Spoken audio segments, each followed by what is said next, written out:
Are you tired of your front porch looking like something out of a Western? Swap out those tumbleweeds with these beautiful topiaries from VEVOR and fool your neighbors into thinking you have a green thumb. These things, I have to say, are so impressive when I open them up. In terms of like technical details, things you need to know, they're good indoors or outdoors. They have this great kind of soft feel to them. They have 6 layers of leaves in them, so they look nice and thick and rich and real. They do come with some extras in case you break them, maybe your dog eats it or something like that. You could fix them with that. They come in 2 pieces. Let me show you real quick how to put it together. It just comes with a base piece and a top piece. There's a tube. It just slides into the tube. There's a secondary little tube that kind of locks it in place. Ta-da! That is it.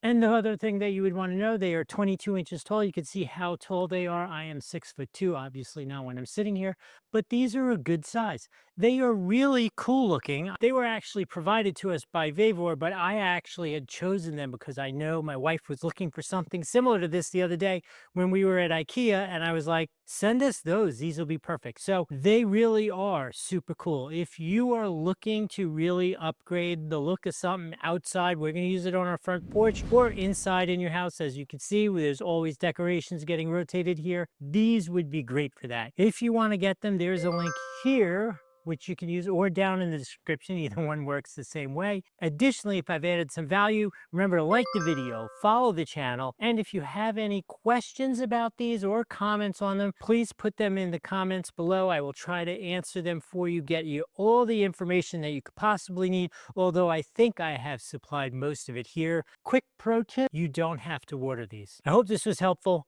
We'll see you in the next video.